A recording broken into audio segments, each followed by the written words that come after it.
Sometimes the heart grows so cold that we forget it can feel again. Sometimes we lose so much that we stop believing in second chances. In the Colorado mountains of 1865, Silas Boone had been alone for 15 years after his wife died. This weathered mountain man lived in his cabin, speaking to no one, trusting no one. When a wagon train offered him a broken woman for winter supplies, he saw it as simple trade. She would cook and clean. He would keep her alive through winter. But Eliza carried secrets in her quiet strength. She had been a schoolteacher before. Tragedy took everything from her. As snow trapped them together, something began to change between them. What happens when two broken people discover they can heal each other? Before we jump back in, tell us where you're tuning in from. And if this story touches you, make sure you're subscribed, because tomorrow I've saved something extra special for you. The October wind carried the scent of snow down from the high peaks, rattling the shutters of Silas Boone's cabin like skeletal fingers against weathered wood. He sat on his porch, whittling a piece of pine with the bone-handled knife his father had given him 40 years ago. The blade moved with practiced precision, curling thin shavings that fell like pale tears onto his warm boots. Each cut was deliberate, controlled, the way he approached everything in his solitary life. 15 years had passed since Martha's fever broke his world in half. 15 years since he'd spoken more than a dozen words to another human being. In a single day, the cabin still held traces of her presence. The herb garden she'd planted, now wild and overgrown. The quilt she'd sewn, carefully folded in the cedar chest. Her books, dust-covered but preserved like sacred relics on the shelf above the fireplace. Silas had built this life of careful routines and measured silences. He rose before dawn, checked his traps, maintained his equipment, and spoke only to the mountains and the memory of his wife. The trading post in Copper Falls knew him as a man of few words but fair dealings. He brought them prime pelts in exchange for supplies, sugar, and coffee. Nothing more was needed. Nothing more was wanted. The Colorado Territory in 1865 was still, raw and unforgiving.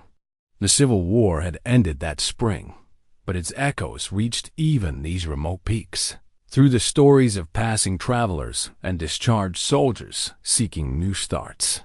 Silas had served his time in blue wool, leading cavalry charges across muddy fields where boys died screaming for their mothers. He'd earned his stripes and his scars, but those memories lived locked away with everything else that might make him feel. His cabin sat in a natural clearing surrounded by towering pines and aspen groves that turned gold each autumn like Martha's hair had caught the lamplight. A stream ran nearby, providing fresh water and the music of moving water over smooth stones. It was a good place for a man who wanted to disappear from the world, yet still make a living from its abundance. The sound of approaching wagons pulled him from his reverie. Silas set down his whittling and stood, his hand instinctively checking the Colt revolver at his hip. Visitors were rare this late in the season, and desperate people sometimes made dangerous choices. A train of 3 wagons emerged from the tree line, their canvas covers torn and patched, the oxen lean and tired. The lead driver, a man with graying whiskers and hollow cheeks, raised a hand in greeting. Behind him, faces peered out from the wagon beds, women, children, a few men who looked as weathered as the mountain peaks themselves. "You'd be Silas." "Boone," the driver called out, pulling his team to a halt. "Jake Morrison. We heard tell you might have supplies to spare." Silas nodded once, studying the group with eyes that missed nothing. These weren't the usual homesteaders or gold seekers. These people carried the weight of defeat in their shoulders, the hollow look of those who'd lost everything and were still losing. "Depends what you need," Silas said, his voice rusty from disuse. Morrison climbed down from his wagon, favoring his left leg. "Winter supplies. Food, mostly. Some ammunition, if you can spare it." We got caught by early snows up north, lost. Most of our provisions crossing the pass. What you got to trade? The question hung in the autumn air like smoke. Morrison glanced back at his wagons, then at Silas with the look of a man about to make a devil's bargain.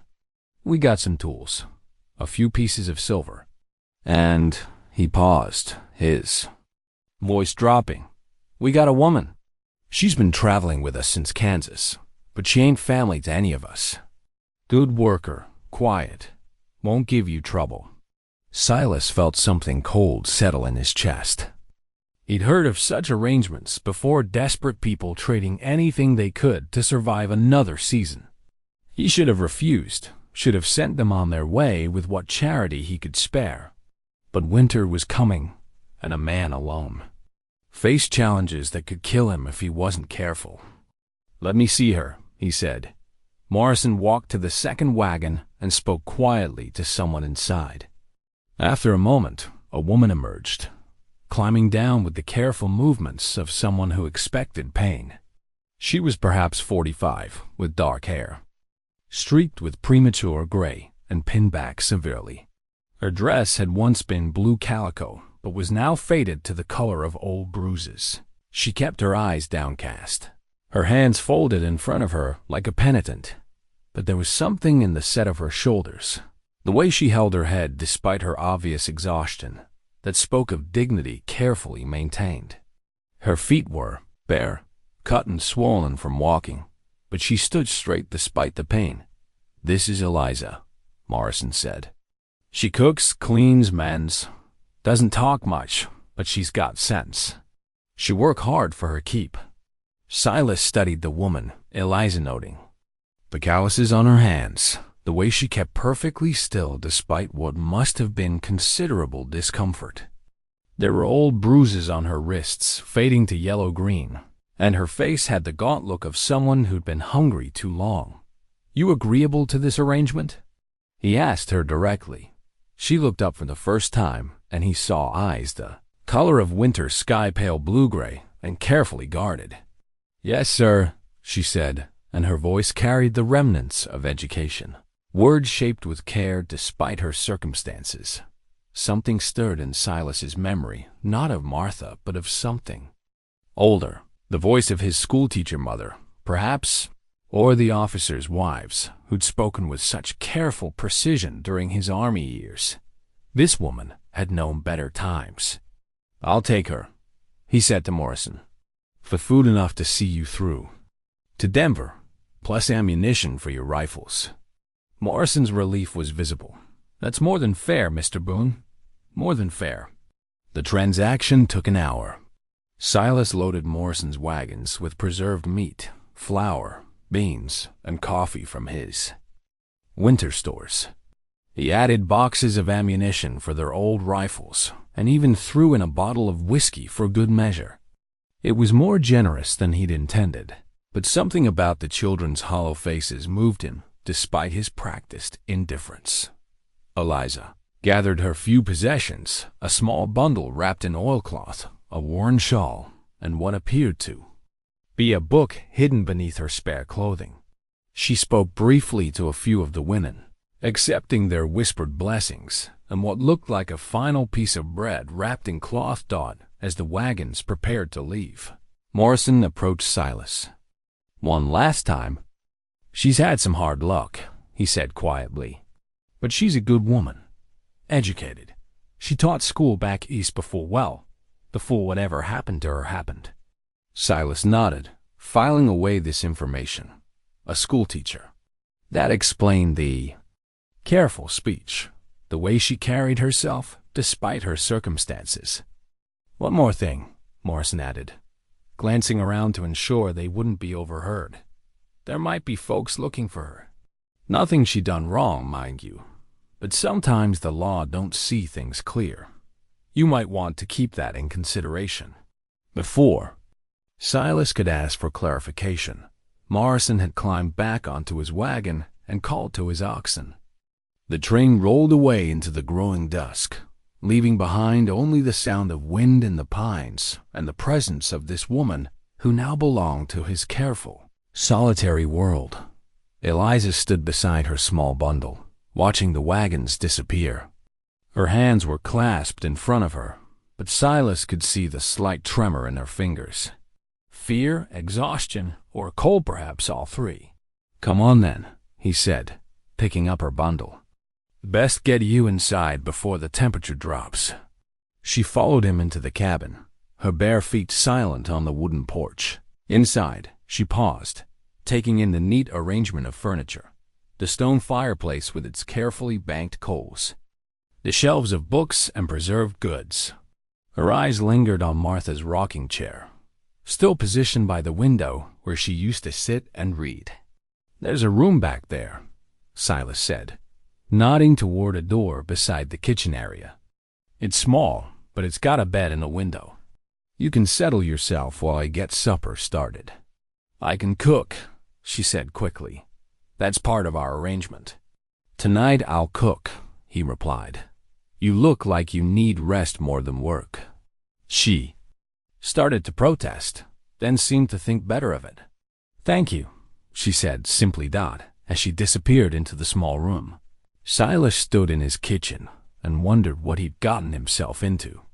For 15 years, this cabin had been his sanctuary, his fortress against a world that took everything a man could love. Now he'd invited that world inside, in the form of a woman with secrets and careful speech and winter sky eyes. He could hear her moving quietly in the room, the soft sounds of someone trying to take up as little space as possible.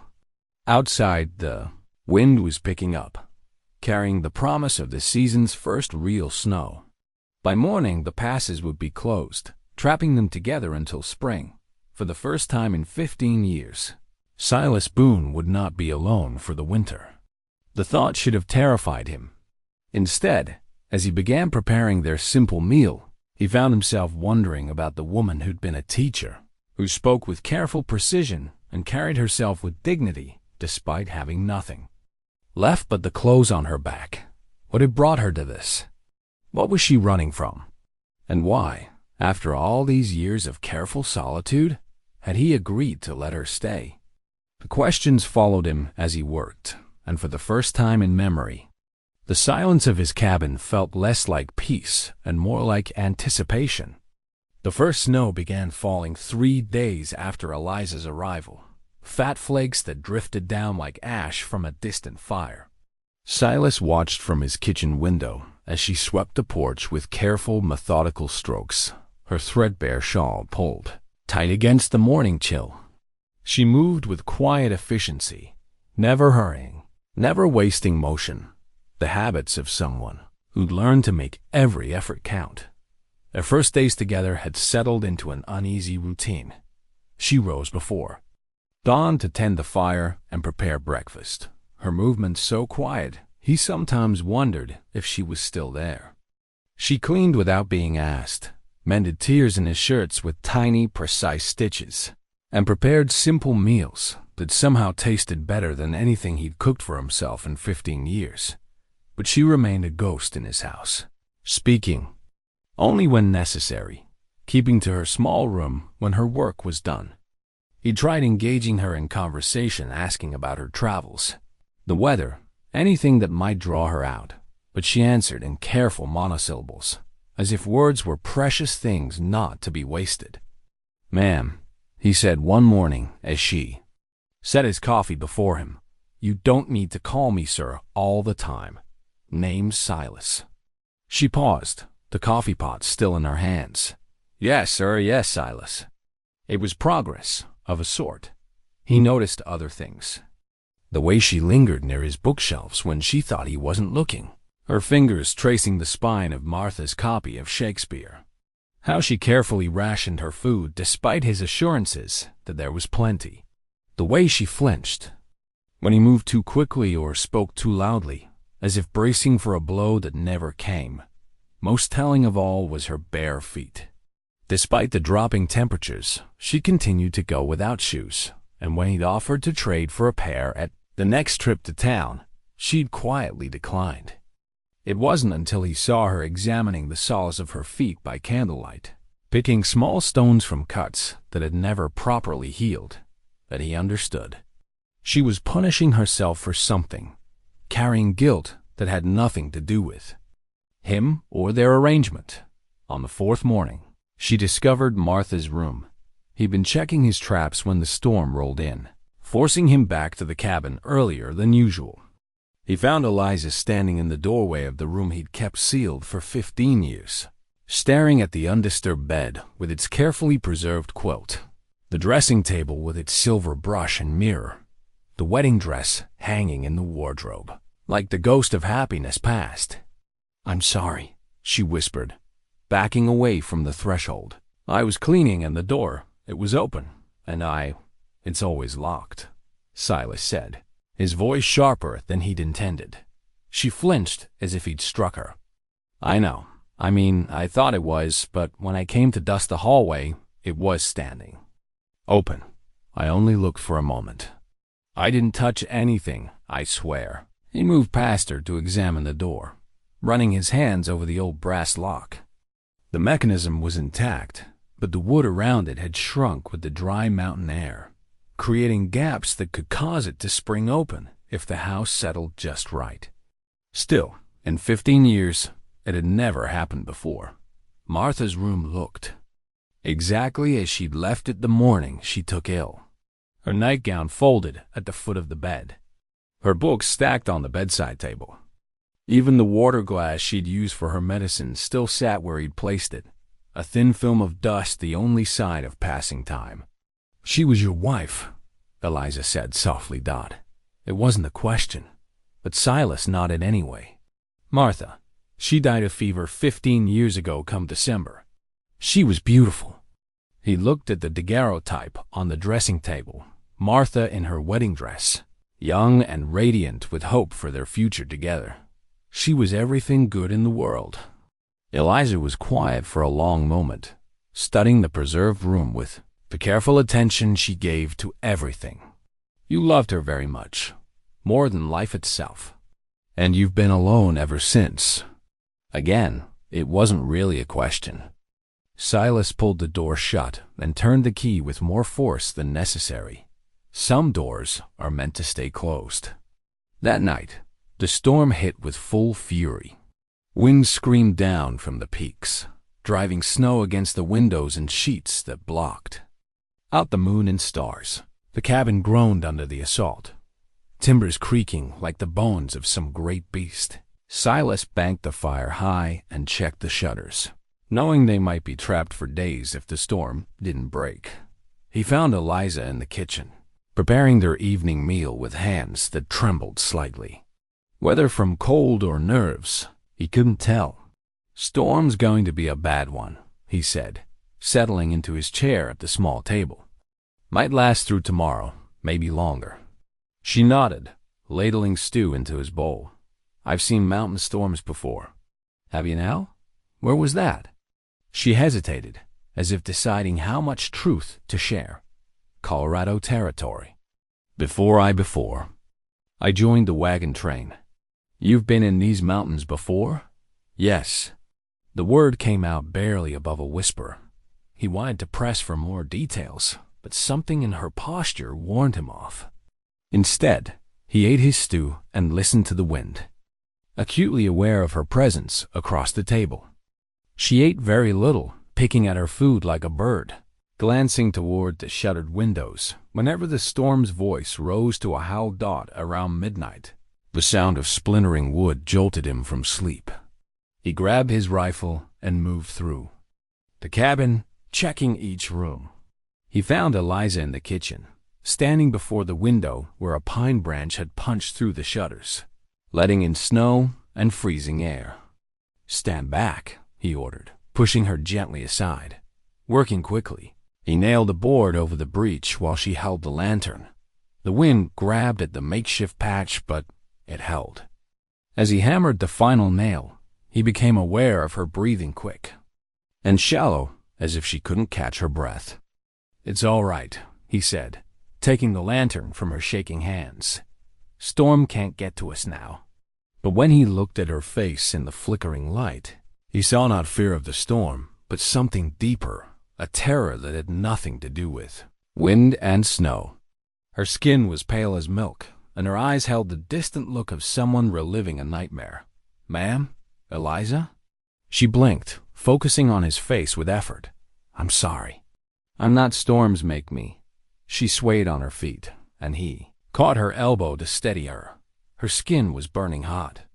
"You're fevered," he said, pressing his palm to her forehead. "How long have you been feeling poorly?" "I'm fine. Just tired." But even as she spoke, her knees buckled. He caught her before she could fall. Lifting her easily, she weighed no more. Then a child, and carried her to his own bed near the fireplace where it was warmest. "No," she protested weakly. "I can't your bed. Hush now." "Save your strength." He built up the fire and heated water, then spent the next hour sponging her face with cool claws as her temperature climbed. She drifted in and out of consciousness, mumbling words he couldn't quite catch, fragments about children, about someone named Thomas, about a bell that wouldn't stop ringing. "The money," she whispered during one lucid moment, gripping his wrist with surprising strength. "I never took." "The money. Tell them I never took it." "What money?" he asked, but she'd already slipped back into fevered dreams. For 3 days, she burned with fever while the storm raged outside. Silas barely left her side, forcing water between her lips, changing the sweat-soaked bedding, listening to the fiery secrets that spilled from her in delirium. Gradually, a story emerged, fragments of a life that had been torn apart by accusations and loss. She'd been Elizabeth Harper, teacher at a small school in a mining town called Millfield. She'd had a husband named Thomas, children whose names she spoke with such tenderness that Silas's chest ached to hear it. Then tragedy, disease that took her family, accusations that destroyed her reputation, a flight into the wilderness that had stripped away everything but her life. On the 4th morning, her fever broke. She woke to find him dozing in the chair, beside the bed, his rifle across his knees and Martha's wedding ring glinting on his left hand as his fingers drummed against the stock. "Silas?" she whispered. He opened his eyes immediately, as if he'd been waiting for her voice. "How do you feel?" "Like I've been trampled by a team of oxen." She tried to sit up, then thought better of it. "How long was I?" 3 days. Storms passed, but there's 2 feet of snow out there. We're not going anywhere for a while." She was quiet for a moment, studying his face. "You took care of me. Wasn't anything else to do. But you could have let me die in the back room. Might have been easier." He stood abruptly, uncomfortable with the direction of the conversation. "I'll get you some broth. You need to eat." But as he moved toward the kitchen, her voice stopped him. "I heard myself talking during the fever. Did I say things?" Silas turned back to meet her eyes. In them, he saw the same carefully guarded fear he'd noticed that first day. She was waiting for judgment, for condemnation, for him to demand explanations she might not be able to give. "You said a lot of things," he admitted. Most of it fever talk. Relief flickered across her features. "I see, but I heard enough to know you're not what you seem." The fear returned, sharper now. "What do you mean?" "I mean you're educated. You've taught school. You've had a family, a life, before whatever happened to bring you to that wagon train." He paused, choosing his words carefully. "And I heard enough to know you're running from something that wasn't your fault." Tears gathered in her eyes, but she blinked them back. "You don't know anything about it." "No," he agreed. "I don't. But I know the sound of innocence when I hear it. And I know what guilt looks like when it's earned versus when it's been laid on someone who doesn't deserve it." She stared at him for a long moment, as if trying to decide whether to trust him with the truth. Finally, she simply said, "Thank you for taking care of me, for not asking questions I can't answer." He nodded and went to prepare her broth, but something had shifted between them in those 3 days of storm and fever. The careful distance she'd maintained had cracked. And he'd seen glimpses of the woman beneath the careful mask, intelligent, wounded, but not broken. Not yet. As he ladled soup into a bowl, Silas found himself wondering what kind of man would let such a woman slip through his fingers. What kind of community would drive out someone who spoke of children with such love, who'd risked everything to maintain her dignity, even in the depths of desperation? Outside, the snow was beginning to melt in the afternoon sun, but inside the cabin, something colder than winter was thawing. For the first time in 15 years, Silas Boone was no longer alone with his grief. He had someone else's pain to consider, someone else's secrets to protect, and perhaps, if he was honest with himself, someone else's presence to treasure. Eliza's recovery came slowly, like snow melting from the high peaks, first in trickles, then in steady streams of returning strength. Silas found himself watching for small signs of improvement. The way she sat up straighter at breakfast, how her hands no longer trembled when she poured his coffee, the gradual return of color to her pale cheeks. On the 5th day after her fever broke, he caught her reading. She sat in Martha's rocking chair by the window, absorbed in a leather-bound volume she held with the reverence of someone handling something precious. When she realized he was watching, she quickly closed the book and started to rise. "Don't stop on my account," he said, settling into his own chair with his evening coffee. "What are you reading?" She hesitated, then held up the book so he could see the title. "Sonnets. I hope you don't mind. I saw it on the shelf. And Shakespeare," he observed. "Martha's book. She used to read to me from it sometimes, though I'll admit most of it went over my head." Eliza's fingers traced the worn leather cover. "It's been years since I've held a real book. The wagon train, well, there wasn't much call for poetry among folks just trying to survive." "You were a teacher. Morrison mentioned that." "Yes." The word came out soft, almost uncertain, as if she was afraid to claim that part of her past. "In a mining town called Millfield. I taught children, aged 6 to 16, in a one-room schoolhouse." Silas leaned forward slightly. It was the most she'd volunteered about herself since arriving. "You miss it. Every day." She opened the book again, running her finger along a particular passage. "There's something about watching a child discover they can really read. Not just sound out letters, but understand meaning. It's like watching a door open into a whole new world." "What made you stop?" The light in her eyes dimmed. Circumstances changed. He wanted to press for more details, but her posture warned him away from dangerous ground. Instead, he said, "Would you read something?" "In a long time since I heard." Those words spoken aloud. She looked surprised. "You'd want me to?" Martha always said poetry sounds different when it's shared. Something about the rhythm, the way the words fit together. Eliza was quiet for a moment, then opened to a page near the middle of the book. When she began to read, her voice transformed, gaining strength and music. The careful pronunciation of someone who'd spent years teaching others to love language. "When, in disgrace with fortune and men's eyes, I all alone beweep my outcast state, and trouble deaf heaven with my bootless cries, and look upon myself and curse my fate." Silas found himself drawn into the rhythm of the words, the way she shaped each syllable with precision and feeling. He could see why she'd been a teacher. There was something compelling about the way she brought the text to life, making centuries-old words feel immediate and personal. "Wishing me like to one more rich in hope, featured like him with friends possessed, desiring this man's art and that man's scope, with what I most enjoy contented least." She paused, her voice catching slightly on the word contented, and Silas realized she wasn't just reading.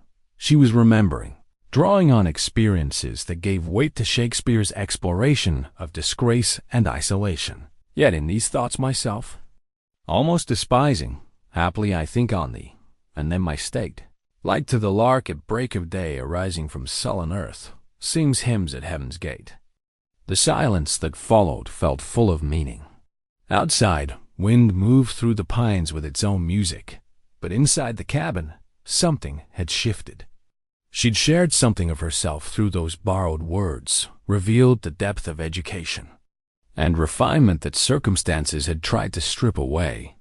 "That was beautiful," Silas said finally. "Martha would have liked hearing you read that." Eliza closed the book carefully, holding it against her chest. She must have been a remarkable woman. She was. Smart as a whip, could read Latin and Greek. Her father was a minister back in Ohio, made sure she got proper schooling. Most women out here. He stopped, realizing how his words might sound. Most women out here can barely write their own names, Eliza finished with a slight smile. I know. I was unusual in Millfield, too. The mining families didn't always appreciate having an educated woman teaching their children. Some thought it gave them ideas above their station. And what did you think about that? I thought every child deserves to know there's more to the world than the circumstances they're born into. Knowledge is the only thing that can't be taken away from you. She paused, then added quietly, or so I used to believe. There was pain in those words, a story of loss that went beyond simple misfortune. Silas found himself wanting to know what had happened to her. What had transformed a respected teacher into a woman desperate enough to trade herself for winter supplies? What changed your mind?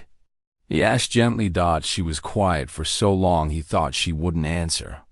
Then, in a voice barely above a whisper, she said, I learned that they can take your knowledge away. Maybe not from your mind, but they can make it so you can never use it again. They can make people believe you're something you're not, until even you start to wonder if they might be right. Before he could respond, she stood abruptly. I should start supper. You've been patient with my recovery, but I need to earn my keep. Eliza, please. The word came out sharp, almost desperate. I'm not ready to talk about it. Not yet. He watched her move to the kitchen, her composure carefully rebuilt but fragile. Whatever had happened in Millfield had shattered. More than her circumstances, it had damaged her faith in herself, made her question the very qualities that should have been sources of strength. Over the following days, he began to notice other signs of her former life. The way she automatically straightened his few books into neat rows. How she unconsciously corrected his grammar when he spoke carelessly, then quickly apologized as if expecting punishment. The careful way she rationed the lamp oil for reading, as if light for learning was a luxury she didn't deserve. Most telling was the morning he found her teaching his old hound dog to sit and stay, using the same patient repetition and gentle encouragement he imagined she'd once used with her students. Rex never was much for following orders, he observed from the doorway. She looked up, embarrassed to be caught. I'm sorry. I know he's not mine to train, but he seemed eager to learn, and he likes you, Silas said simply. Dogs got good judgment about people. That evening, she asked if she could help with his accounts, the careful record keeping that frontier life demanded. She worked with neat precision, her penmanship elegant despite their crude supplies, organizing his scattered papers into logical systems. You have a good head for numbers, he commented, watching her work. I kept the school's records in Millfield. The town council required detailed reports on attendance, supplies, progress. Her pen poised over the ledger. They said I was too particular about documentation. That maybe if I'd spent less time on paperwork and more time watching the money. She stopped abruptly, her knuckles white where she gripped the pen. What money? Silas asked, remembering her fevered mumblings about accusations and theft. But she was already closing the ledger, her walls rebuilt in an instant. Nothing. Old worries. I should get some rest. As she prepared to retire to her small room, Silas found himself studying her face in the lamplight. Gradually, he was beginning to see past the careful mask of subservience to the intelligent, capable woman beneath. Her fever had revealed glimpses of her true self. But it was these quiet moments, reading poetry, organizing his papers, teaching his dog, that showed him who Elizabeth Harper had been before the world tried to break her. The realization struck him with unexpected force. He was beginning to care what happened to her, not just as a matter of practical arrangement or Christian charity, but as something more personal. For the first time in 15 years, he found himself genuinely interested in another person's thoughts, curious about their past, invested in their well-being. It was a dangerous feeling for a man who'd built his life around the safety of solitude. But as he watched her disappear into her room, carrying Shakespeare's sonnets like a talisman against the darkness, Silas found himself wondering if maybe, just maybe, it was time to take that risk again. November arrived with bitter winds and the promise of a hard winter. The aspen groves had shed their golden leaves, leaving skeletal branches that rattled like bones in the constant breeze. Silas extended his trap lines deeper into the forest, knowing they'd need every pelt he could harvest to trade for supplies come spring. It was during one of these longer expeditions that he truly began to understand what Eliza brought to his life beyond simple domestic help. He'd been gone 3 days, checking remote traps in the high country when early blizzard struck. By the time he fought his way back to the cabin, the world had turned white and hostile, visibility reduced to mere yards. He expected to find Eliza huddled by the fire, worried about his absence, perhaps rationing food and fuel in case he didn't return. Instead, he found warmth, light, and the smell of fresh bread. "You're back," she said simply, taking his snow-covered coat without fuss. I was beginning to worry. The cabin had been transformed in his absence. His wet clothes from previous days hung neatly drying by the fire. Fresh wood was stacked beside the hearth. The windows gleamed clean, and she'd even managed to repair a loose floorboard that had been creaking for months. "How did you?" He gestured at the improvements, the obvious signs of industry and capability. "I found your tools," she said, ladling hot stew into a bowl for him. "And I hope you don't mind, but I took some liberty with organizing your supplies. You had mice getting into the flour sacks." He looked around with new eyes, seeing the subtle reorganization she'd accomplished. Everything was still in its place, but better arranged, more efficient. It was the work of someone who understood how a household should function, who could see problems and solve them without being asked. "You did all this in 3 days?" "I had time to think while you were gone," she said, settling across from him with her own smaller portion. "About useful things I could do to earn my keep. About ways to make winter easier for both of us." As he ate, she pointed out her various improvements, the way she'd chinked gaps in the walls to keep out drafts, the new arrangement of supplies that would make inventory easier, the simple pulley system she'd rigged to raise and lower pots over the fire more safely. "You're handy with tools," he observed. "My father was a carpenter before he took up preaching. He taught me that understanding how things work is just another form of education." She paused, then added quietly, "My husband Thomas was good with his hands, too. He could fix anything." It was the first time she'd mentioned her husband without prompting, and Silas felt the weight of trust in that casual reference. "What happened to him?" he asked gently. "Cholera." The word came out flat, emotionless. It swept through Millfield in the spring of '63. "Took Thomas first. Then my children Mary and little James within a week of each other." Silas set down his spoon, understanding flooding through him. "I'm sorry." The whole town was dying. "I turned the schoolhouse into a makeshift hospital, did what I could to help, but—" She shrugged, a gesture that tried to encompass the helplessness of watching a community collapse around disease and death. "That's when the trouble started?" She looked up sharply, and he saw wariness creep back into her eyes. "What makes you say that?" "Experience. Tragedy has a way of making people look for someone to blame. And a woman alone especially an educated one that makes an easy target. For a long moment, she studied his face as if trying to decide how much truth she could afford to share. Finally, she said, "The school fund went missing during the epidemic. $300 meant for new books and supplies. When they found it gone, they needed someone to blame. And they chose you." The mayor's son had been helping me at the makeshift hospital. He had access to my classroom, to the lockbox where the money was kept. But he died of the cholera too, so he couldn't defend himself or confess. Her voice grew quieter. I was the only one left with a key. Silas felt anger stirring in his chest, not at her, but at the injustice of her situation. They had no proof. They had suspicion and grief, and the need to believe someone was responsible for their suffering. I was convenient. She stood abruptly, beginning to clear the dishes. The sheriff gave me a choice stand trial or leave town. I chose to leave. That was 2 years ago? Nearly 3. I've been traveling since then, working where I could, moving on when people started asking too many questions about my past. As she worked, Silas found himself studying her with new understanding.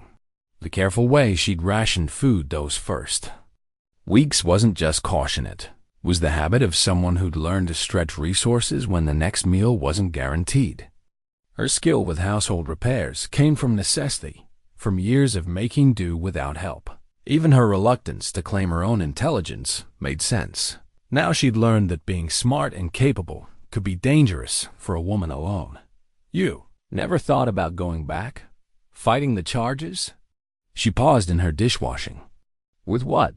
I had no money for a lawyer, no family to vouch for my character. The people who might have spoken for me were dead or grieving their own losses. And even if I'd been cleared of the theft," she shook her head, "how do you go back to teaching children when half the town thinks you're a thief? How do you rebuild a life when everyone looks at you with suspicion?" The pain in her voice was raw and immediate, despite the years that had passed. Silas found himself wanting to comfort her, to somehow undo the injustice that had driven her from her calling and her home. "For what it's worth," he said quietly, "I don't think you took that money." She turned to look at him, surprise flickering across her features. "You don't know me well enough to make that judgment." "I know enough. I've seen how you handle my supplies, careful, respectful, accounting for every grain of flour and every coin. I've watched you work, seen the way you take pride in doing things right. That's not the behavior of someone who steals." Tears gathered in her eyes, but she blinked them back. "Thank you for saying that. It's been a long time since anyone." She stopped, composing herself. "It means more than you know." That evening, she asked if she could look at some of his books, not just Martha's poetry, but the military manuals and tactical guides he kept on a high shelf. "Curious reading for a mountain man," she observed, opening a volume on cavalry tactics. "Old habits. I served in the war, led a company of cavalry under Sheridan. You were an officer, captain, by the end. Started as a sergeant, worked my way up." He watched her flip through the pages, noting how quickly she absorbed the information. "You're not what I expected when Morrison made his offer. What did you expect? Someone broken. Someone who'd given up." He paused, choosing his words carefully. "But you're not broken, are you? Bent, maybe. Wounded, but not broken." She closed the book and looked at him directly. "Some days I'm not sure about that." "Well, I am. Broken people don't improve a man's cabin while he's away. They don't teach his dog new tricks or organize his supplies without being asked. They don't read Shakespeare by firelight and find ways to make winter easier for everyone." A small smile touched her lips, the first genuine smile he'd seen from her. "You make it sound like I'm some kind of miracle worker." "Maybe you are," he said, and was surprised to realize he meant it. Later that night, as he lay in his bed and listened to her moving quietly in her room, Silas found himself thinking about the conversation. 3 years she'd been wandering, carrying the weight of false accusations and lost dreams. 3 years of diminished expectations and survival-focused existence. But here, in his cabin, she was beginning to bloom again, not just surviving, but creating, improving, teaching. The woman who'd been Elizabeth Harper, schoolteacher and community pillar, was still there beneath the careful mask of Eliza the drifter. For the first time since Martha's death, Silas Boone fell asleep thinking about someone else's future, wondering what it might look like if she decided to stay. December settled over the mountains like a heavy quilt, bringing with it the deep cold and long nights that defined winter in the high country. The cabin became their entire world, its walls containing a universe of shared meals, quiet conversations, and the gradual erosion of the careful distance they'd maintained. Eliza had found a teaching slate, tucked away in Silas's supplies, a relic from his own childhood, scarred with the multiplication tables his mother had drilled into him before consumption took her when he was 12. Now, it sat on the kitchen table most evenings, covered with Eliza's neat handwriting as she worked through problems or copied passages from books. "What are you working on tonight?" Silas asked, settling into his chair with his evening coffee. She looked up from the slate, a slight flush coloring her cheeks. "Latin conjugations. I'm trying to remember my declensions. It's been so long since I've had cause to use them. You know Latin? I taught it to the older students in Millfield. The Mying families thought it was pretentious, but some of the children showed real aptitude." She traced a finger along the slate's surface. There was one boy, Timothy Fletcher, who could translate Virgil better than some university students. I've known. His father wanted him to quit school and work the mines. But Timothy had such a gift for languages. She stopped abruptly, the light fading from her eyes. "I'm sorry. You don't need to hear about my former students." "I want to hear about them," Silas said, surprising himself with the truth of it. "Tell me about Timothy Fletcher." For a moment, she hesitated, as if afraid that speaking of her past might somehow make it more painful. Then, slowly, she began to talk about her students, their personalities, their struggles, their small triumphs. As she spoke, her whole demeanor changed. Her voice grew animated, her gestures more expressive. This was Elizabeth Harper, the teacher, sharing her passion with someone who genuinely wanted to listen. There was Sarah Mills, who couldn't read a word when she started school at 8 years old. Her parents had convinced themselves she was simple-minded, but I realized she was seeing letters backwards. They'd flip and dance on the page for her. So I tried different approaches, different ways of presenting the information. By the time she was 12, she was reading Shakespeare and helping younger children with their lessons. "What happened to her after you left?" The animation faded from Eliza's face. "I don't know. The school closed when I left. The town never found another teacher willing to come to Millfield." Silas felt anger rise in his chest again, not the sharp fury of a moment, but the slow burn of injustice recognized. So those children just stopped learning? I suppose the older ones tried to keep up with what they could. Maybe some families sent their children to other towns if they could afford it. But most, she shrugged, the gesture heavy with regret. Most probably went to work in the mines or married young or found whatever life they could without education. Because of a lie.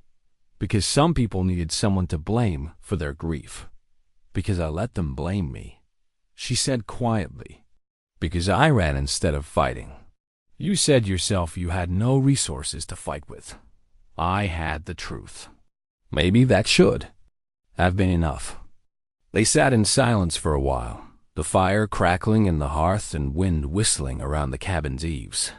Silas found himself studying her face in the lamplight, seeing the guilt she carried like a physical weight. She blamed herself not just for the false accusation, but for every consequence that had followed, every child who'd stopped learning, every opportunity lost. "You know what I think?" he said finally. She looked up from the slate, wariness creeping into her expression. I think you've been punishing yourself for 3 years for something that wasn't your fault. I think you've been living like you deserve. Nothing better than scraps in charity, because you've convinced yourself you failed those children. I did fail them. No, the people who drove you out failed them. The sheriff who gave you an ultimatum instead of investigating failed them. The community that chose suspicion over justice failed them. He leaned forward, his voice gentle but firm. You gave those children everything you had to give. And when circumstances beyond your control took that away, you did what you had to do to survive. Tears were flowing freely down her cheeks now, but she didn't look away. It doesn't feel like enough. It's more than most people would have done. More than most people could have done. She wiped her eyes with the back of her hand, then picked up the slate again. Sometimes I dream about going back, about finding some way to clear my name, to return to teaching. But then I wake up and remember that even if I could prove my innocence, too much time has passed. Those children are grown. Now, the life I had is gone. Maybe, Silas said carefully. But that doesn't mean you can't have a different life, a new one. She met his eyes across the table, and something passed between them, an acknowledgement of possibility, of hope that neither had dared voice aloud. Is that what you did? She asked. After Martha died? Did you build a new life? No, he admitted. I built a hiding place. There's a difference. Over the following weeks, their conversations grew deeper, more personal. She told him about her childhood in Pennsylvania, about her father who'd built furniture so beautiful it seemed too fine for daily use, about her mother who died when Eliza was 16, leaving her to keep house for her father and younger brothers. Until she married Thomas at 20-2. In return, he shared memories he'd kept locked away for 15 years. Stories of his courtship with Martha, of their dreams for the future, of the children they'd hoped to have but never managed to conceive. He told her about the war, about leading men into battle and watching too many of them die, about the weight of command and the relief he'd felt when it was over. You were a good officer, she said one evening after he'd described a particularly difficult engagement near Chickamauga. How can you tell? The way you talk about your men. You remember their names, their stories. You still feel responsible for the ones who didn't make it home. She paused, studying his face. That's the mark of a leader who cared more about his soldiers than his own advancement. Caring didn't bring them back. No, but it meant their lives mattered to someone. That their deaths weren't just numbers in a casualty report. It was during one of these long conversations that she first reached across the table and touched his hand, a brief contact that sent warmth shooting up his arm and made him acutely aware of how long it had been since he'd felt human touch that wasn't born of necessity. She pulled back immediately, color flooding her cheeks. I'm sorry. I didn't mean to. It's all right, he said, though his heart was hammering against his ribs. I didn't mind. But the moment had changed something fundamental between them, acknowledged an attraction that both had been carefully ignoring. From that night forward, there was a new tension in their interactions, not unpleasant, but charged with awareness. He found himself noticing things he'd tried not to see. The way her hair caught the firelight when she let it down in the evenings, the graceful curve of her neck when she bent over her reading, the unconscious sway of her hips when she moved. About the cabin, for her part, she seemed newly aware of him as well. He caught her watching him when she thought he wasn't looking, saw the way her breath caught when he moved too close while they worked together in the small kitchen. Neither spoke of it directly, but the awareness hung between them like smoke. From the fire invisible but undeniably present, adding warmth and complexity to every interaction. One night, as snow fell heavily outside their windows, she looked up from her slate and said, Silas, what happens when spring comes? The question hung in the air between them, loaded with implications neither was quite ready to address. When spring came, The passes would open. Travelers would resume their journeys. The world would intrude on their carefully constructed isolation. "I don't know," he admitted. "What do you want to happen?" She was quiet for a long moment, her fingers tracing patterns on the slate surface. "I don't know either. For 3 years, I've lived one day at a time, never planning beyond the next meal or the next place to sleep." But here, she gestured around the cabin, encompassing their shared space, their evening routines, the life they built together without quite realizing it. "Here, I find myself thinking about tomorrow, about next week, about possibilities I'd stopped believing in, such as teaching again, maybe. Not in a formal school, necessarily, but children need education out here too. Families trying to build something better for themselves." She met his eyes. "And I find myself thinking about staying somewhere long enough to matter to people, again, to build something that lasts." The implications of her words settled over him like a warm blanket. She was talking about staying, about making a life here, with him, in this place he'd chosen for its isolation from the world. "Eliza," he began, then stopped, unsure how to voice the hope that was growing in his chest. "I know," she said softly. "It's complicated. I'm still a woman with a price on her head, still running from accusations I can't fight. And you've built a life here based on solitude, on not risking your heart again. Maybe it's time I took that risk," he said quietly. The admission hung between them, brave and terrifying in its honesty. For 15 years, Silas had chosen safety over possibility, isolation over connection. But sitting across from this remarkable woman, who'd transformed his cabin into a home and his loneliness into something approaching contentment, he found himself willing to consider a different kind of future. Outside, the wind howled and snow continued to fall, but inside their small sanctuary, something new was taking root, fragile as spring's first shoots, but no less real for its tenderness. January brought the coldest weather Silas could remember, with temperatures that turned breath to ice crystals and made the cabin's timbers crack like rifle shots in the night. It was during this brutal stretch that the walls between them finally began to crumble. They'd grown comfortable with their evening routines, she with her reading and writing, he with his whittling or equipment maintenance. But the extreme cold forced them to conserve fuel, to huddle closer to the fire, to share warmth in ways that made their careful distance impossible to maintain. It started innocently enough. She'd been reading aloud from one of Martha's books, a collection of essays by Emerson that she approached with the enthusiasm of someone starved for intellectual discourse. But her small room had grown so cold that frost formed on the inside of her window, and she'd taken to bringing her blanket to the main room in the evenings. "Don't stop on my account," Silas said when she paused in her reading, suddenly aware of him watching her. "I'm probably boring you with all this philosophy. You're not. I like hearing how your mind works when you engage with ideas. You don't just read, you think about what the words mean, how they connect to other things you've learned." She smiled, pulling the blanket more tightly around her shoulders. "That's what teaching was about, really? Not just getting children to memorize facts, but helping them learn to think, to question, to make connections between different pieces of knowledge. Is that what you miss most about it?" She considered the question, staring into the fire as if it might hold answers.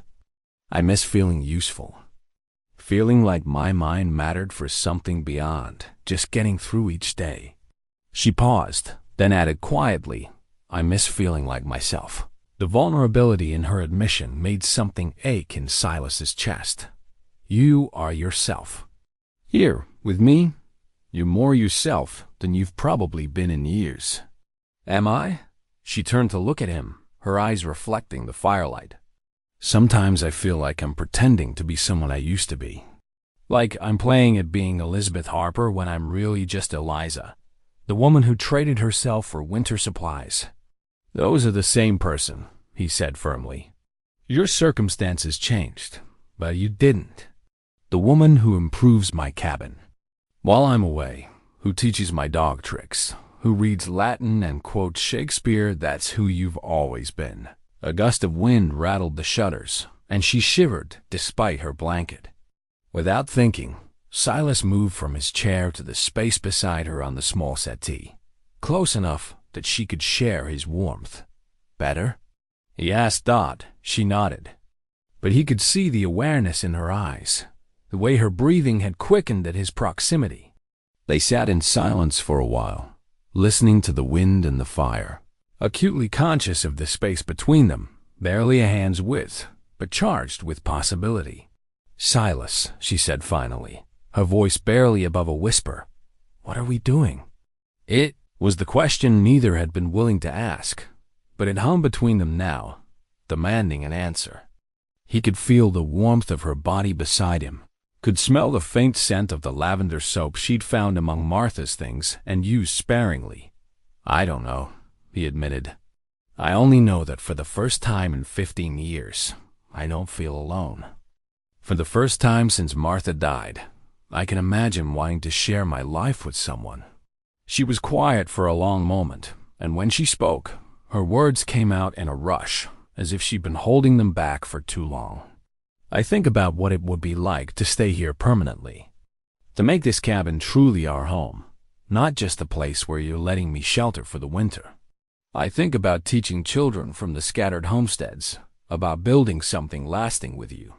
But then I remember that I'm living under a false name, that there are people who might still be looking for me, and I wonder if it's fair to ask you to risk that. That's my choice to make. Is it? If bounty hunters show up here, if my past catches up with me, you could lose everything. This life you've built, your reputation, your safety." He reached over and took her hand, stilling her nervous fidgeting. "I lost everything once before. The worst thing that could happen to me already happened when Martha died. But this," he squeezed her fingers gently, "this feels like finding something again." She looked down at their joined hands, then back up at his face. "I'm afraid." "Of what?" "Of hoping too much. Of letting myself believe this could work. Of caring about you so much that losing it would break what's left of me."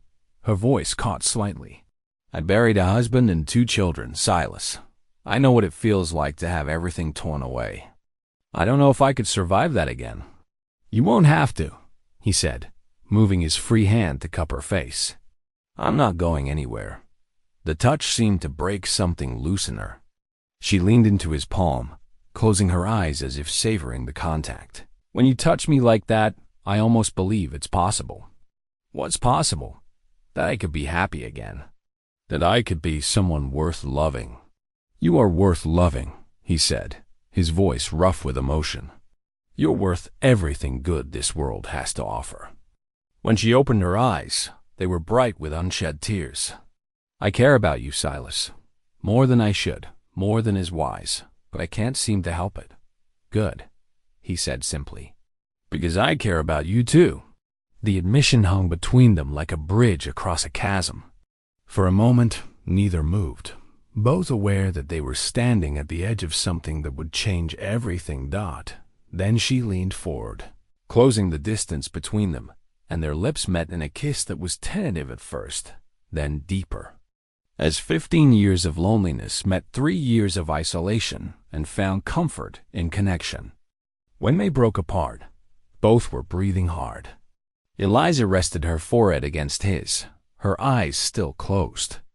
"This changes things," she whispered. Double quotes. "Yes, it does. I don't know what happens next." "Neither do I, but I know I want to find out." They held each other then, not with passion but with the desperate tenderness of 2 people who'd forgotten what it felt like to be cherished. Outside, the wind continued its assault on the cabin, but inside, they created their own warmth, their own shelter against the storm.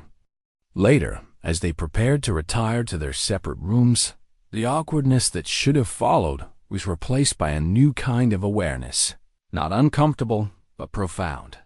They'd acknowledged what was growing between them, given it words and touch and the validation of mutual feeling. "Silas?" she called softly as he banked the fire for the night. "Yes, thank you. For seeing me as I am, not as what happened to me. Thank you for letting me see you at all." The next morning brought news that would test everything they discovered about each other. Fresh snow had fallen during the night, but the storm had passed, leaving the world pristine and blindingly white. Silas was checking his traps near the creek when he saw them, tracks in the snow that didn't belong to any animal he knew. Boot prints. Fresh ones, leading from the main trail toward his cabin. Someone had been watching them. He followed the tracks carefully, noting their size and depth, the pattern of the solace. A single rider, probably male from the stride length, with good boots and a horse shod for winter travel. The tracks circled the cabin at a distance, as if the person had been observing, taking note of the layout, the approaches, the vulnerabilities. When he returned to the cabin, he found Eliza at the window, staring out at the forest with attention he hadn't seen since her first days there. "There's something wrong," she said without turning around. "I can feel it." "What kind of wrong?" "Someone's out there, watching. I felt eyes on me before. It's not something you forget when you've been running as long as I have." Silas moved to stand beside her, following her gaze into the tree line. Nothing moved among the pines, but he knew she was right. The forest felt different, charged with a presence that didn't belong. "We need to be ready," he said quietly. "Ready for what?" "For whatever's coming." That night, they took turns keeping watch, and neither got much sleep. But the intimacy they discovered the previous evening had been replaced by something harder, more urgent, the knowledge that their peaceful isolation was about to end, and that the choices they'd been contemplating might be forced upon them sooner than either had expected. In the distance, a wolf howled, long and mournful, as if mourning something already lost. The man arrived at dawn, emerging from the forest like a specter materialized from the morning mist. Silas spotted him first through the kitchen window, a tall figure in a dark coat leading a weary horse, moving with the purposeful stride of someone who'd found what he was looking for. "Eliza," Silas called quietly, his hand already moving to the rifle mounted above the fireplace. She appeared in the doorway, took one look at his expression, and went pale. "Is it?" "Don't know yet, but get ready to move if I give the word." The stranger approached the cabin openly, making no attempt at stealth or surprise. He was perhaps 50, with iron-gray hair and the weathered face of a man who spent his life outdoors. Most telling was the way he carried himself, alert, confident, with the easy balance of someone comfortable with violence. "Silas Boone," the man called when he was still 20 yards away. "I'd like a word." "State your business," Silas replied, stepping onto the porch with his rifle cradled casually in his arms. "Name's Jake Morrison. I'm a federal marshal, tracking a fugitive. Got reason to believe you might have information that could help me." Silas felt Eliza's sharp intake of breath behind him, though she remained out of sight inside the cabin. "Morrison. Same name as the wagon train leader who brought her here." Coincidence seemed unlikely. "Don't know any fugitives," Silas said evenly. Morrison smiled, but there was no warmth in it. "Mind if I step inside? It's been a cold ride, and I've got some things to show you that might change your mind." Every instinct Silas had developed during his military service was screaming danger, but he also knew that refusing a federal marshal's request would only make things worse. "Come ahead." "But the rifle stays with me." Morrison nodded and approached the porch. Up close, Silas could see the badge pinned to his coat, the careful way he moved to keep his gun hand free, the predatory alertness in his pale eyes. "Appreciate the hospitality," Morrison said as they entered the cabin. Eliza stood by the kitchen table, her composure carefully maintained, but her knuckles white where she gripped the back of a chair. Morrison's gaze fixed on her immediately, and his smile widened. "Mrs. Elizabeth Harper," he said with mock courtesy. "Or do you prefer Eliza these days?" She lifted her chin, meeting his stare with more courage than Silas would have expected. "I don't know what you're talking about. Now, that's interesting, because I've got a wanted poster here that says otherwise." Morrison reached into his coat and withdrew a folded paper, spreading it on the table with deliberate care. Silas moved to look over his shoulder and felt his stomach drop. There, rendered in crude but recognizable detail, was Eliza's face above the words, "Wanted for THEFT, Elizabeth Harper, $500 reward. Dangerous." "That's quite a sum for a schoolteacher," Morrison observed. "Makes a man wonder what you really took from that school fund." "I didn't take anything," Eliza said, her voice steady despite the fear Silas could read in her eyes. "Course you didn't. They never do." Morrison folded the poster and tucked it away. "But the good people of Millfield think different. They've been quite generous in funding my search for you." 3 years, Silas said quietly. "You've been tracking her for 3 years? On and off. Trail went cold a few times, but I'm a patient man. And when that wagon train leader cousin of mine, as it happened, sent word about trading a woman matching her description, well," Morrison shrugged, "sometimes patience pays off." The pieces clicked into place for Silas, the convenient timing of the wagon train's arrival, Morrison's knowledge of exactly where to find them, the way the whole transaction had been orchestrated. They'd been set up from the beginning. "So what happens now?" Eliza asked. "Now you come with me back to Millfield to face justice. There's a nice cell waiting, and a trial that's been postponed too long." "She's not going anywhere," Silas said, his grip tightening on the rifle. Morrison's expression didn't change, but his hand drifted toward his sidearm. "That your final word on the matter?" "It is.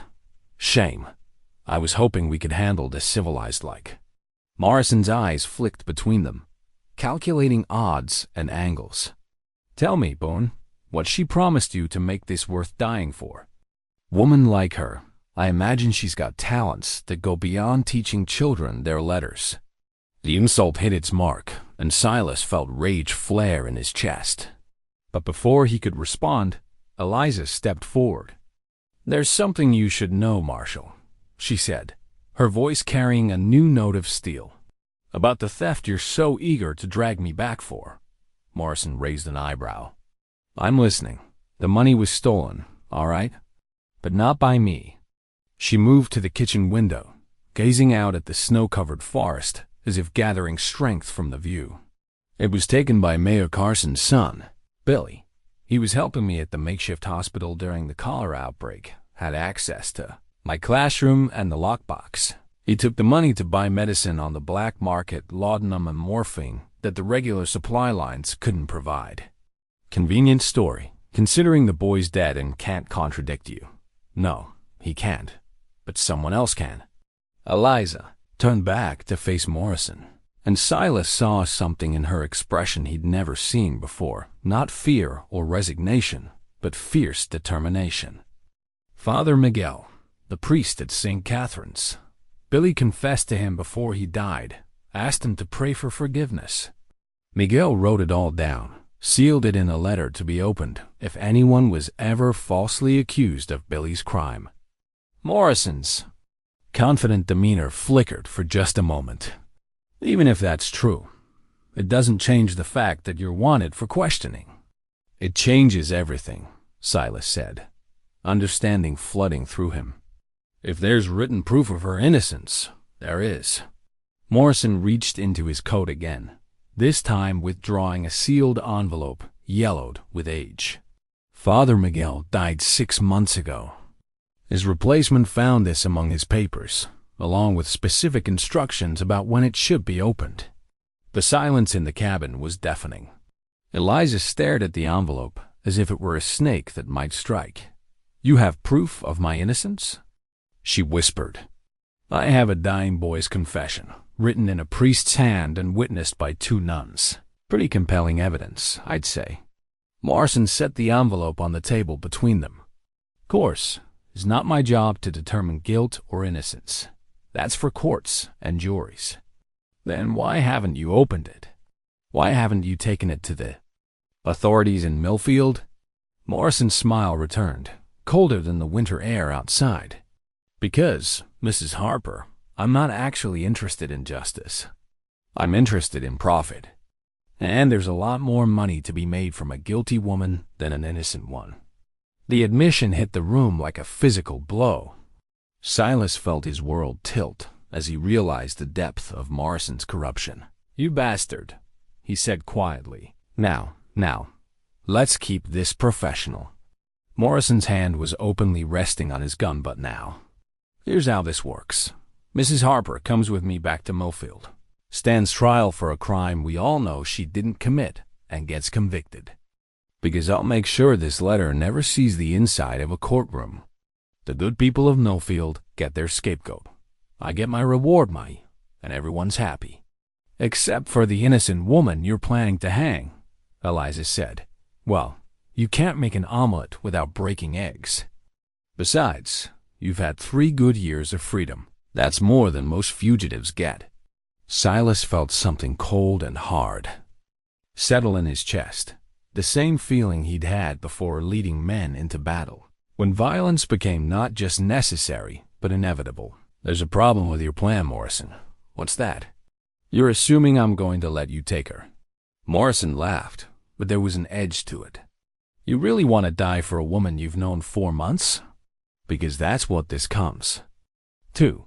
I'm a federal marshal, and you'd be resisting arrest.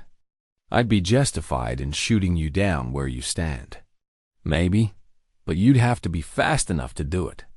The two men faced each other across the small cabin, tension coiled between them like a spring under pressure.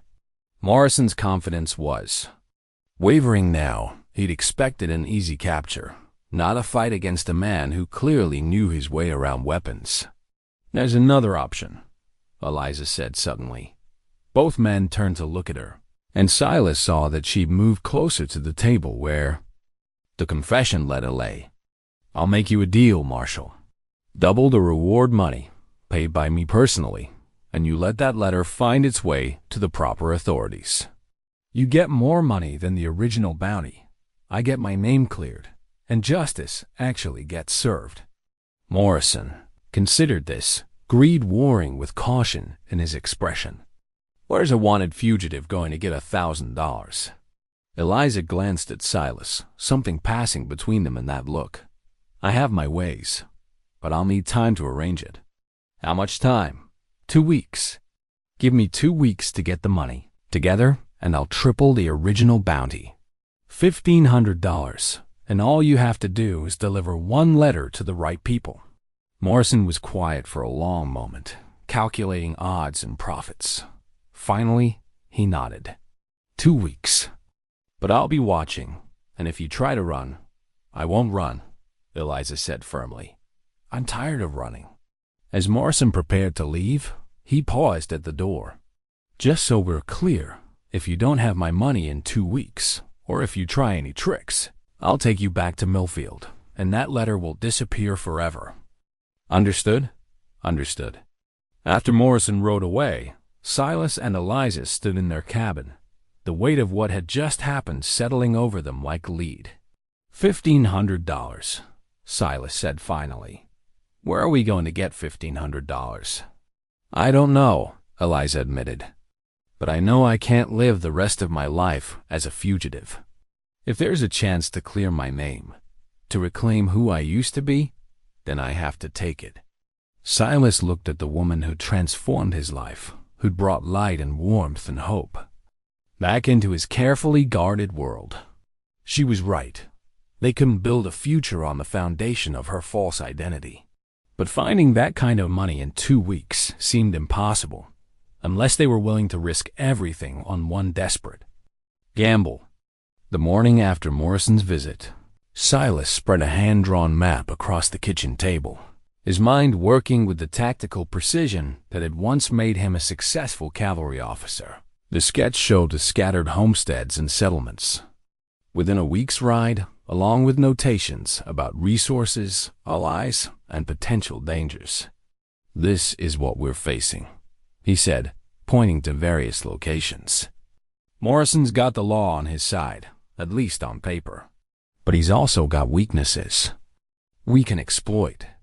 Eliza studied the map, her finger tracing the routes between settlements. His greed, for one. He wants that money more than he wants justice. And his arrogance. He thinks he's dealing with a broken schoolteacher and a hermit mountain man. He doesn't know about my military background, or that you're capable of fighting back. Over the past 3 days, Silas had been putting together a network of contact strappers, traders and homesteaders who knew him as an honest man. The mountain community was small and tight-knit, and word traveled fast when someone needed help. Tom Bradley owes me for pulling him out of that avalanche 2 winters back, Silas said, marking another location.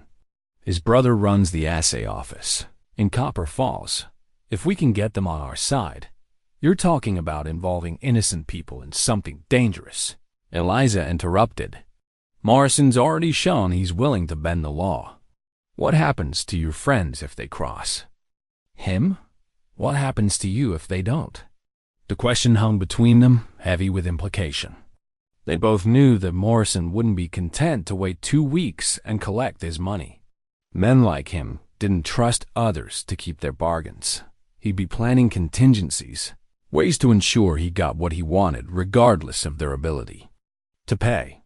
There's something else, Silas said, reaching into his shirt pocket and withdrawing a small object wrapped in cloth. I've been thinking about what you said, about not wanting to live as a fugitive anymore. He unwrapped the object, revealing a tarnished silver medal on a faded ribbon. Eliza recognized it immediately from her glimpses of his military memorabilia. Your service medal, she said softly. Congressional Medal of Honor for actions at Five Forks, Virginia. His voice was matter-of-fact, but she could see the weight of memory in his eyes. It's worth something to collectors, but more than that, it's worth credibility. People listen to Medal of Honor recipients, even out here.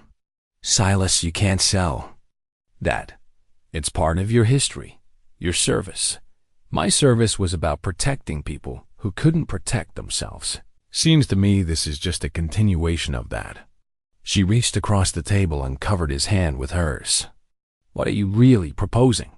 I'm proposing we don't just try to buy Morrison off. I'm proposing we expose him for what he is, a corrupt federal marshal who's willing to suppress evidence and frame an innocent woman for money.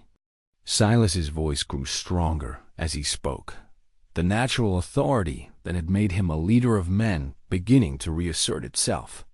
But to do that, we need allies. People who will stand with us when the truth comes out.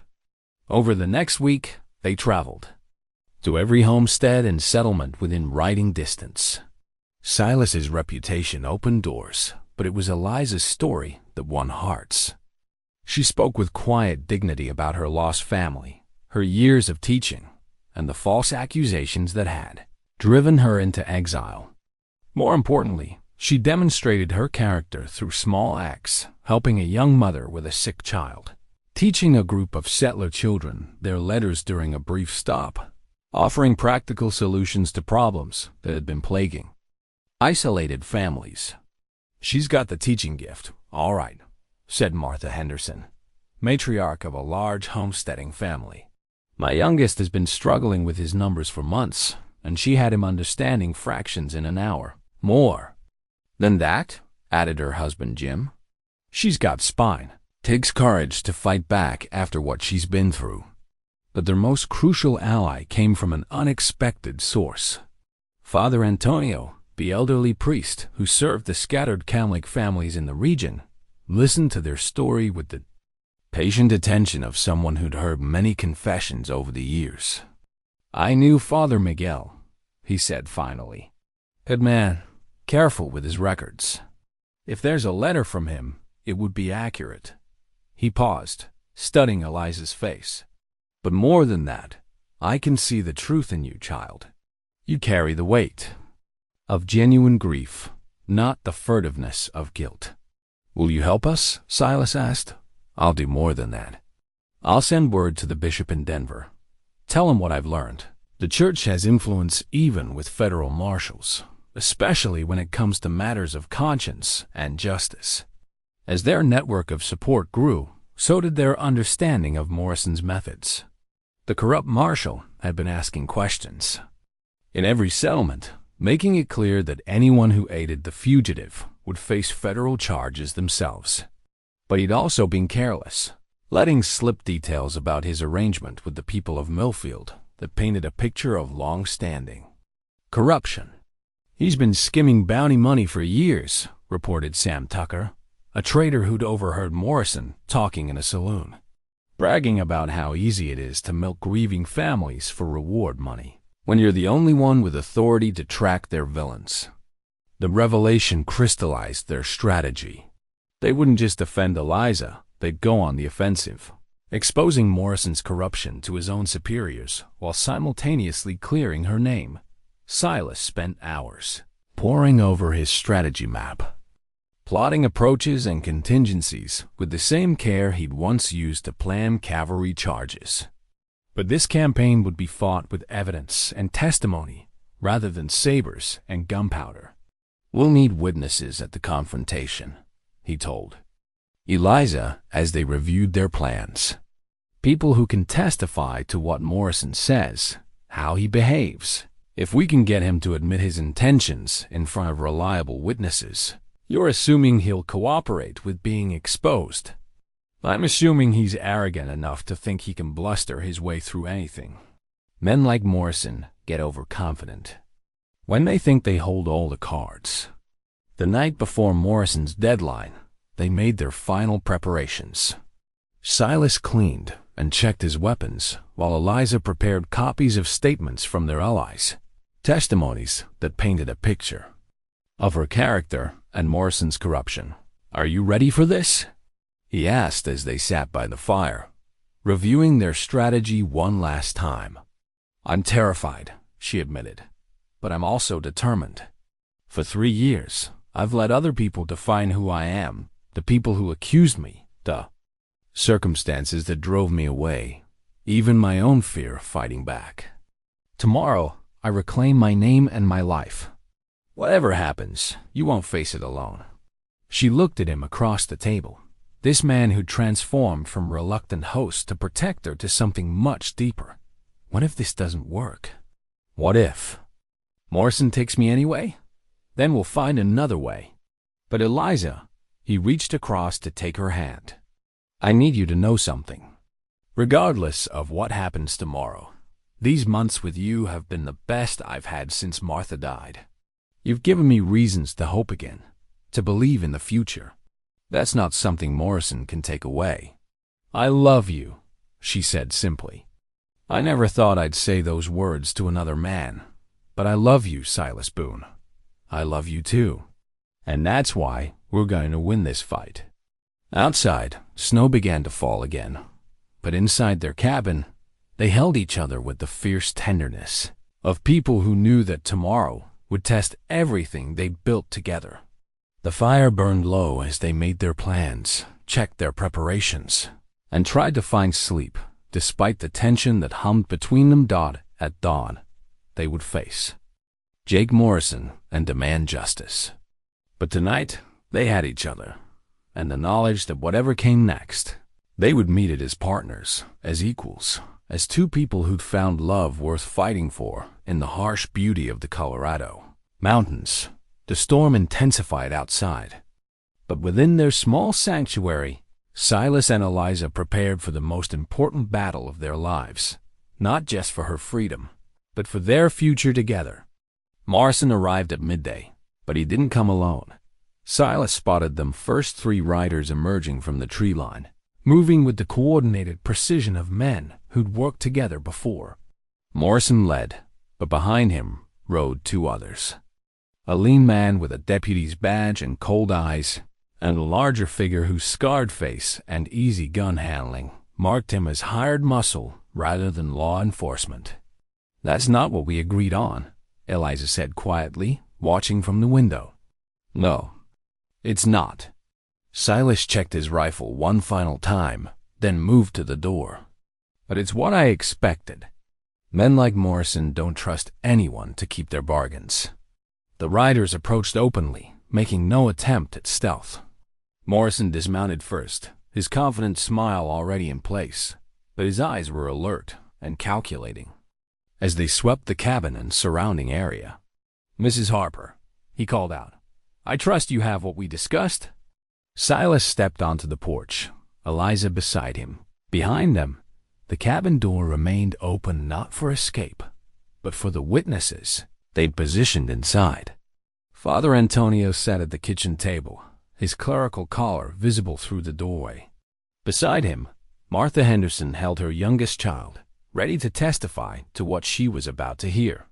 "We have a counter-proposal," Silas said evenly. Morrison's smile widened, but it didn't reach his eyes. "I'm listening." "Open the letter. Right here, right now, in front of witnesses. Read Father Miguel's confession aloud, and then we'll discuss compensation. That wasn't our deal. Our deal was based on the assumption that you were an honest lawman, seeking justice. Seems we were both operating under false pretenses." The larger man, Morrison called him Beck, shifted in his saddle, his hand drifting toward his sidearm. But Morrison raised a hand to stop him. "Careful, Boone. You're talking to a federal marshal. I'm talking to a corrupt bounty hunter who's been suppressing evidence for profit." Silas's voice carried clearly across the clearing, ensuring that every word reached the ears of their hidden witnesses. "The question is whether you're smart enough to take the easy way out of this situation." "Easy way?" From behind the cabin, Tom Bradley emerged, his rifle cradled casually in his arms. He was followed by Jim Henderson and 2 other homesteaders, all armed, all looking grimly determined. Morrison's confidence flickered as he realized he was outnumbered and surrounded. "You're interfering with federal business." "We're ensuring that federal business is conducted honestly," Father Antonio said, rising from his chair inside the cabin and moving to the doorway. "I've sent word to the territorial governor about this matter, Marshal Morrison. He's very interested in reviewing your methods." The deputy Morrison had introduced him as Keller was looking nervous now, his gaze flicking between the gathering crowd and his leader. This clearly wasn't what he'd signed up for. "You're bluffing," Morrison said, but his voice had lost some of its certainty. "Read the letter," Eliza said, stepping forward. "If Father Miguel's confession doesn't clear my name, I'll come with you willingly. But if it proves my innocence, then you'll deliver it to the proper authorities and close this case. And if I refuse?" Silas smiled, but there was no warmth in it. "Then we'll have a very interesting conversation with the federal district attorney about a marshal who refused to examine evidence that might exonerate an accused person. I imagine that would raise some uncomfortable questions about your other cases." Morrison was trapped, and he knew it. The crowd of witnesses, the presence of the priest, the implied threat of higher authorities. All of it meant that his usual tactics of intimidation and corruption wouldn't work here. "Fine," he said, finally reaching into his coat. "But when this letter doesn't say what you think it says, you'll honor our original agreement." He withdrew the yellowed envelope, broke the seal with deliberate care, and unfolded the pages inside. As he began to read, his expression changed from confident to concerned to something approaching panic. "Well?" Silas prompted when Morrison remained silent. Morrison's hands were trembling slightly as he held the letter. When he spoke, his voice was hoarse. "It says, Father Miguel writes that Billy Carson confessed to taking the school fund money on the night before he died. Says the boy wanted to buy medicine for the sick children. Thought he could replace the money before anyone noticed." "Continue," Father Antonio commanded, his voice carrying the authority of the church. "The boy told Father Miguel that Mrs. Harper tried to stop him, said she'd find another way to get the medicine. But Billy was already showing symptoms, knew he was dying, and he took the money anyway." Morrison's voice dropped to barely above a whisper. He made the priest promise to clear her name if she was ever blamed for his crime. The silence that followed was profound. In that moment, 3 years of false accusations, exile, and suffering were revealed for what they truly were: grievous injustice built on grief and the need for someone to blame. "So," Silas said quietly, "Elizabeth Harper is innocent." Morrison looked up from the letter, his face pale. Around them, the witnesses absorbed the significance of what they'd just heard. The truth was finally out, witnessed an undeniable dot, but Morrison's next words shattered any hope of a peaceful resolution. "Doesn't matter," he said, his voice hardening with desperate determination. "Nobody else has to know what this letter says." Morrison's words hung in the cold air like a death sentence. Around the clearing, men shifted uneasily, hands moving closer to weapons as the pretense of law and order finally crumbled away. "Marshal," Father Antonio said carefully, "you've just read evidence that proves this woman's innocence. Surely you won't suppress the truth." "Truth?" Morrison laughed, but the sound was harsh and bitter. "Truth doesn't pay my bills, Padre. Mrs. Harper here has been worth good money to me for 3 years. I'm not about to let that income disappear because of some dead priest letter." He crumpled the confession in his fist, the paper crackling like breaking bones. Nobody here saw what this letter actually said. Could have been anything: a recipe, a shopping list, a love note. Word against word, and my word carries a federal badge. Silas felt the familiar cold calm settle over him, the same feeling he'd had before battle during the war. Violence was coming. He could see it in Morrison's desperate eyes, in the way. Beck was already reaching for his gun, in the nervous energy radiating from Deputy Keller. "You're making a mistake," Silas said quietly. "Only mistake I made was trying to do this the easy way." Morrison stepped back toward his horse, his movements telegraphing his intentions. "Beck, Keller, we're taking the woman. Anyone gets in our way, we're authorized to use deadly force in the execution of our duties." "Like hell you are." The voice came from behind Morrison, and everyone turned to see a new arrival, a man in his 60s wearing a federal marshal's badge and riding a government horse. He dismounted slowly, his weathered face grim with authority. "Marshal Thomas Whitman, Denver District," he announced. "I've been tracking you for 2 days, Morrison." Morrison's face went white. "Sir, I can explain. I'm sure you can. Just like you explained the discrepancies in your expense reports or the complaints about your methods from 3 different territorial governors." Whitman's voice carried the weight of absolute authority. "You're under arrest for corruption, extortion, and conspiracy to pervert justice. You can't prove any of that. Actually, I can." Whitman gestured toward the tree line, where 2 more federal deputies emerged. "We've been investigating you for months, Morrison. Building a case. All I needed was to catch you in the act." The letter, Morrison still clutched Father Miguel's confession, will be entered as evidence in Mrs. Harper's exoneration hearing, along with the testimony of everyone here who heard you admit to suppressing evidence for profit. Beck, realizing his employer's situation had become untenable, made his choice. His hand flashed toward his gun, but he'd underestimated the men he was facing.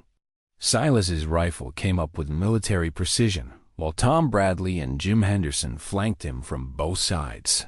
"Don't," Silas said quietly. "You're outnumbered and outgunned. Best thing you can do is surrender peacefully." For a moment, Beck hesitated, his gun half drawn. Then sanity prevailed, and he slowly raised his hands. Deputy Keller was already reaching for his badge. "Marshal Whitman, sir, I wanted on record that I was following orders. I had no knowledge of any corruption." "But you had no knowledge of any corruption." "We'll sort that out later," Whitman said. "Right now, I need that letter." Morrison looked at the crumpled confession in his fist, then at the circle of faces surrounding him. His shoulders sagged as the reality of his situation finally sank. "In 3 years, he said bitterly.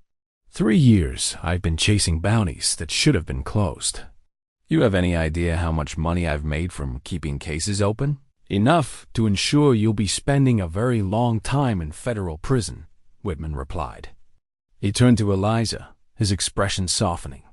Mrs. Harper, I owe you an apology on behalf of the Federal Marshal Service. This man's actions were criminal, and I'll personally ensure that your name is cleared through proper channels. Eliza looked at the letter as Morrison reluctantly handed it over. This piece of paper that held the power to restore her identity and her future. What happens now?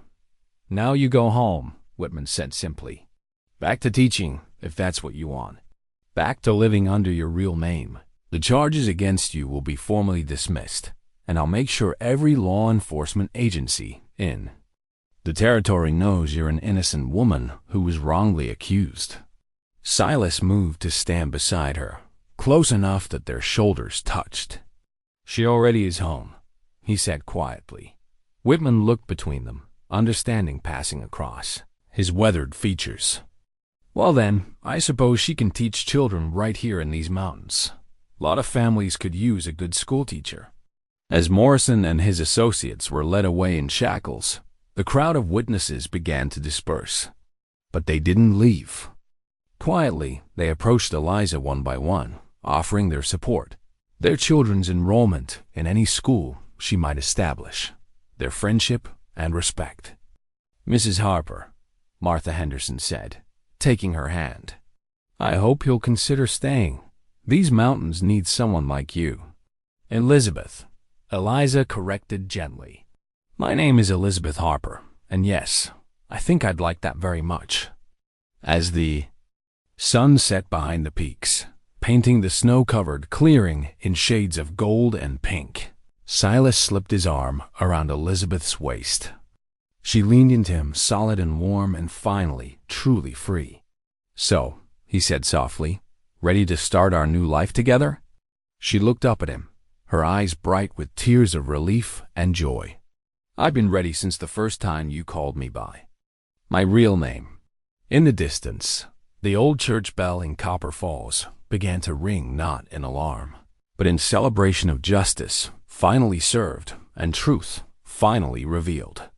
Spring came early to the Colorado mountains that year, arriving with rushing streams and the sweet scent of wildflowers blooming in meadows newly freed from winter snow. The small church in Copper Falls was decorated with mountain laurel and wild roses, their white and pink petals catching the morning light that streamed through tall windows. Elizabeth Harper stood at the altar beside Silas Boone, her hand resting lightly on his arm as Father Antonio spoke the ancient words that would bind them together as husband and wife. She wore a simple dress of cream-colored silk, not the elaborate gown she dreamed of as a young woman. Something better, a dress chosen freely, worn with dignity restored and love freely given. Do you, Silas, take Elizabeth to be your wife, to have and to hold in sickness and in health, for richer or poorer, as long as you both shall live? I do, Silas said, his voice steady and sure. He looked at the woman beside him, no longer the broken, frightened person who'd arrived at his cabin 7 months ago, but Elizabeth Harper in full bloom, teacher, partner, and a love he'd never expected to find again. Do you, Elizabeth, take Silas to be your husband, to have and to hold, in sickness and in health, for richer or poorer, as long as you both shall live? I do, she replied, her voice carrying across the small church to the gathered congregation. Faces smiled back at her, family she'd taught, friends she'd helped, neighbors who'd become part of their extended community in the mountains. Then, by the power vested in me by God and the territory of Colorado, I pronounce you husband and wife. The kiss was gentle, reverent, filled with the quiet joy of two people who'd found each other against all odds. When they broke apart, the congregation erupted in applause and cheers that echoed off the church's wooden walls. The celebration continued at the Henderson homestead, where tables groaned under the weight of food contributed by every family in the district. Children ran through the tall grass, while adults shared stories and laughter. The kind of community gathering that Elizabeth had dreamed of, but never quite believed possible. "Mrs. Boone," Martha Henderson said, approaching with a cup of punch and a knowing smile. "How does it feel to be a married woman again?" Elizabeth looked across the yard to where Silas stood with a group of men, gesturing animatedly as he described plans for the schoolhouse they'd be building together. "It feels like coming home," she said simply. The schoolhouse had been Silas's wedding gift to her, not just the building itself, but the community commitment it represented. Families from as far as 20 miles away had pledged to send their children to support a proper education program in the mountains. It would be different from her school in Millfield, smaller, more flexible, adapted to the needs of frontier life, but it would be hers. "And the teaching? Are you nervous about starting again?" "Excited," Elizabeth corrected. "It's been 4 years since I stood in front of a classroom. I'd almost forgotten how much I missed it." That evening, as the celebration wound down and guests began the journey back to their distant homes, Silas and Elizabeth walked together through the meadow behind the church. The sunset painted the peaks in shades of gold and salmon, and the air was sweet with the scent of new grass. "No regrets?" Silas asked, taking her hand as they strolled. "About marrying you?" "Never." She squeezed his fingers. "About anything else?" "I was thinking about your old life. Millfield, the school you had there. Sometimes I wonder if you miss it." Elizabeth was quiet for a moment, considering the question. "I miss the children I taught there, the relationships I'd built. But that life, the woman I was then, she was someone who'd never been tested by real hardship. She'd never had to fight for what she believed in, never had to rebuild herself from nothing. And now I know what I'm capable of. I know I can survive losing everything and still find reasons to hope. I know I can love again without betraying the memory of what I've lost." She stopped walking and turned to face him. "The woman who married you today is stronger than the one who taught. In Millfield, she's been broken and healed, accused and vindicated. She's chosen her life rather than simply accepting what others planned for her." Silas pulled her closer, marveling at the strength he heard in her voice. "I love who you've become. I love who we've become together." They walked on in comfortable silence, eventually reaching the spot where they'd first talked about the future, where she'd admitted her fears about hoping for too much. Now, with gold bands gleaming on their fingers and a lifetime of possibilities stretching before them, those fears seemed like echoes from another world. "The Henderson boy wants to learn Latin," Elizabeth said suddenly. "Latin on a frontier homestead?" "That's what I said. But he's fascinated by the idea that there are languages older than English, civilizations that built great things and left words behind to tell their stories." She smiled. "Reminds me of Timothy Fletcher back in Millfield, same. Hunger for knowledge, same sense that there's a bigger world waiting to be discovered." "Will you teach him?" "I'll teach him everything he wants to learn. Him and all the others. Reading, writing, arithmetic, history, Latin if they're interested. Geography so they know where they are in the world. Literature so they know they're part of something larger than just their own lives." As they climbed the hill toward home, Silas found himself thinking about the journey that had brought them to this moment. Two broken people who'd found healing in each other, who'd fought for justice and won not just legal vindication, but something far more precious. The right to build a future together based on truth and love. The cabin waited for them, transformed now from a hermit's refuge into a home shared by two people who'd learned that the heart's capacity for love is infinite, that second chances are possible at any age, and that sometimes the most beautiful futures grow from the ashes of the past. Above them, the first stars appeared in the darkening sky, witnesses to promises kept and dreams fulfilled in the harsh, beautiful wilderness of the Colorado mountains. And in the valley below, the lights of scattered homesteads twinkled like earthbound stars, each one representing a family that would benefit from the love and learning. Elizabeth Harper Boone was ready to share. Their new life was just beginning.